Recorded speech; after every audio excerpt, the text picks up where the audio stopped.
సుమన్ టీవీలో మీ personal and business promotions కోసం కింది నెంబర్కి కాంటాక్ట్ చేయండి. Welcome to Suman TV. నేను మీ శివప్రసాద్. మనం అయితే మాత్రం ఏదో పాడైపోయిన ఒక భవనంలో ఉన్నామని మాత్రం ఎవరు అనుకోవద్దు. ప్రస్తుతం ఇక్కడైతే మాత్రం ఇక్కడ స్టాఫ్ అయితే విధులు నిర్వహిస్తున్నారు. ఇది ఐసిడిఎస్ భవనము. ఇక్కడ చిన్న పిల్లలకు కానీ అలాగే గర్భిణీలకు కానీ బాలింతలకు కానీ పౌష్టికాహారాన్ని అందించే భవనం బిల్డింగ్ ఇది ఐసిడిఎస్ కార్యాలయం. ఎందుకంటే ఇక్కడి నుంచే సుమారు 101 మంది రాజవెమ్మ మండలంలో గల 101 అంగన్వాడీ కేంద్రాలకు అయితే మాత్రం సరుకులను అయితే సరఫరా చేస్తూ ఉంటారు. ఈ బిల్డింగ్ అయితే పూర్తిగా శిథిలావస్థకు చేరుకొని శుభ్రం మనం చూస్తున్న వెనకవైపు చూస్తున్న బిల్డింగ్ అయితే మాత్రం వేర్లతో పాటు మొత్తం బిల్డింగ్ అంతా కారిపోతుంది. సుమారుగా ఇక్కడ 8 మంది సిబ్బంది అయితే మాత్రం రోజువారీ విధులు నిర్వహిస్తున్న సమయంలో అందరూ మహిళలే ఉన్న ఈ ప్రాంతంలో అయితే మాత్రం ఈ బిల్డింగ్ అయితే మాత్రం మొత్తం శిథిలావస్థకు చేరుకొని వర్షాకాలంలో అయితే మాత్రం స్లాబ్ పై నుంచి వర్షం నీరు లీక్ అవుతూనే పెచ్చులుగా పడిపోతున్న పరిస్థితి అయితే ఉంది. అంటే ఎంతో దారుణమైన పరిస్థితి అయితే మాత్రం ఈ భవనం అయితే ఉంది. సుమారుగా ప్రతి నెల కూడా 101 మంది అంగన్వాడీ కేంద్రాలకు చెందిన అంగన్వాడీ కార్యకర్తలు కూడా ఈ కార్యాలయానికి వచ్చి అయితే మాత్రం సమావేశాలు నిర్వహించుకుంటూ ఉంటారు. అయితే ఇంత అధ్వానంగా వర్షాకాలంలో అయితే మాత్రం ఇది నిజంగా ఒక చెరువును తలపించే రేపులో మాత్రం ఈ కార్యాలయం అయితే కనిపిస్తుంది.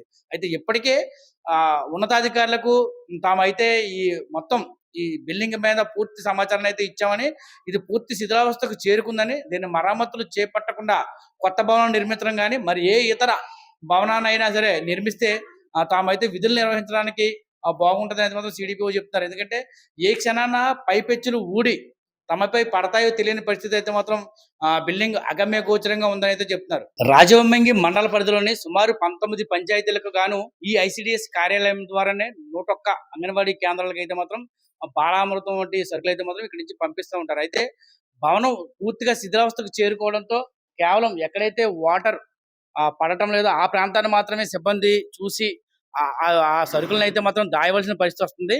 అంటే ప్రధానంగా మండల కేంద్రంలో ఉన్న ఈ ఐసిడిఎస్ వల్ల గర్భిణీలకు గాను అటు బాలింతలకు అలాగే చిన్నారులకు కూడా పౌష్టికాహారాన్ని అందించే ఈ కార్యాలయం నేడైతే మాత్రం శిథిలావస్థకు చేరుకుని ఉంది. అంటే 1990లో ఈ భవనాన్ని నిర్మించారు. అప్పటి నుంచి ఇప్పటి వరకు కూడా ఎటువంటి మరామతులు చేపట్టకపోవడంతో అయితే మాత్రం ఈ భవనం అయితే పూర్తి శిథిలావస్థకు చేరుకొని స్లాబ్ నుండి పెచ్చులు ఊడిపోయి వర్షం కారుతున్న పరిస్థితి. వర్షాకాలం అయితే ఒక చెరువు మాదిరిగా అయితే మాత్రం ఈ ప్రాంతం అంతా కనిపిస్తుంటుంది. ఈ ప్రాంతంలోనే మహిళలు అయితే మాత్రం 8 మంది తమ విధులు నిర్వహిస్తూ ఈ కార్యాలయంలో వర్షాకాలంలో కూడా గంటకో గండంలో అయితే వారు దీన్ని చూస్తూ ఎక్కడ పెచ్చులు ఊడిపోతాయనే భయపడితే అయితే మాత్రం తమ విధులైతే నిర్వహిస్తున్నారు. అంటే ప్రధానంగా ఈ కొత్త భవనాన్ని నిర్మించకపోయినా సరే ప్రస్తుతం ఎక్కడైనా సరే ఒక గవర్నమెంట్ భవనం అయితే ఉంటే మాత్రం తమ విధులు అక్కడికి వెళ్ళి తమ విధులు నిర్వహిస్తామని ఇప్పటికే అధికారులకు ఇటు ఎమ్మెల్యే రంపచోడ నియోజకవర్గ ఎమ్మెల్యే ఆమె కూడా ఒక అంగన్వాడీ టీచర్.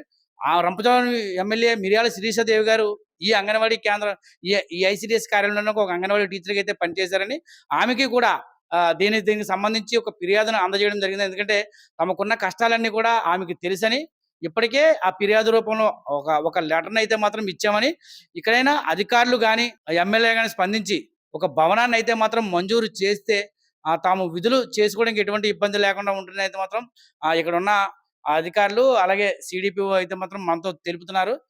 ప్రధానంగా మండల కేంద్రంలో ఉన్న ఈ భవనాన్ని ప్రస్తుతం తాత్కాలిక భవనాన్ని ఏదన్నా ఏర్పాటు చేసి కనుక తమకు కేటాయించినట్లయితే ఖచ్చితంగా పిల్లలకు పంపించే బాలామృతం కానీ లేదా తమ విధులకు కానీ ఎటువంటి ఆటంకం లేకుండా అయితే మాత్రం తాము చూసుకోగలమని అయితే మాత్రం మనతో చెప్తున్నారు. ప్రతి నెల ఈ ఐసిడిఎస్ కార్యాలయంలో అయితే మాత్రం తమకు మీటింగ్ అంగన్వాడీ ఏదైతే రాజం మండల పరిధిలో గల 101 మంది అంగన్వాడీ టీచర్లతో ఈ కార్యాలయంలో అయితే మాత్రం మీటింగ్ పెడతారు. అయితే ఎండాకాలం ఆ ప్రాంతంలో అయితే పర్వాలేదు కానీ వర్షాకాలంలో అయితే మాత్రం వారు ఎక్కడ కూర్చోవాలో ఎక్కడ నుంచోవాలో తెలియని పరిస్థితి అయితే మాత్రం ఉంటుంది.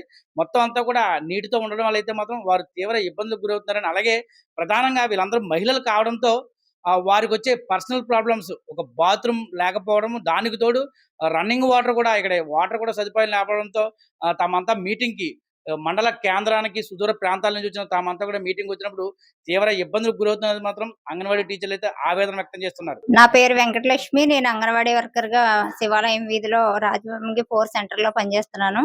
మాది ఐసిడిఎస్ స్థాపించి చాలా సంవత్సరాలు అయింది. నేను జాయిన్ అయింది 2006లోని. అప్పటి నుంచి కూడా ఈ బిల్డింగ్ శిథిలావస్థలోనే ఉంది. కానీ ఏ ప్రభుత్వం కూడా మరి మా డిపార్ట్మెంట్ కి ఈ బిల్డింగ్ మాత్రం రిపేర్లకు గాని దేనికి గాని కూడా ఏం చేయించలేదు. మేము ప్రాజెక్ట్ మీటింగ్ కి వచ్చినప్పుడు ఈ వర్షాకాలంలో కూర్చోవడానికి కూడా మాకు చాలా ఇబ్బందిగా ఉంటుంది. మొత్తం బిల్డింగ్ అంతా కూడా కారిపోతుంది. ఇదంతా ఇలాగే తడిగా కూడా ఉంటే అలాగే కూడా మా వర్కర్స్ భోజనాలు కూడా అలాగే చేస్తున్నారు. మేము చాలా ఇబ్బంది పడుతున్నాము. అలాగే మేము అందరం పనిచేసే వాళ్ళం కూడా ఆడవాళ్ళమే. కనీసం టాయిలెట్ సదుపాయం కూడా మాకు లేదు. మేము టాయిలెట్ కి వెళ్ళాలన్నా కూడా ఏ తుప్పల చాటుగా వెళ్లాల్సి వస్తుంది. అటు నుంచి ఇటు నుంచి కూడా మరి ప్రయాణికులు ఉంటున్నారు. మేము దానికి కూడా చాలా ఇబ్బంది పడుతున్నాము. అలాగే మాకు వాటర్ కూడా లేదు. వాటర్ సదుపాయం మాకు బోర్ ఉంది గానీ బోర్ పోయి చాలా సంవత్సరాలు అయింది. కానీ దాన్ని కూడా బాగు చేయించలేదు. మరి ఆ బోరు మాకు వాటర్ టాయిలెట్ సదుపాయం అలాగే మాకు బిల్డింగ్ కూడా కావాలి. అలాగే మరి మాకు ఈ బిల్డింగ్ ఇప్పుడు కట్టించినా పర్వాలేదు. లేదంటే ఏదైనా ఖాళీగా ఉన్న బిల్డింగ్ కూడా మాకు ఇప్పించవలసిందిగా మరి మేము అడుగుతున్నామండి.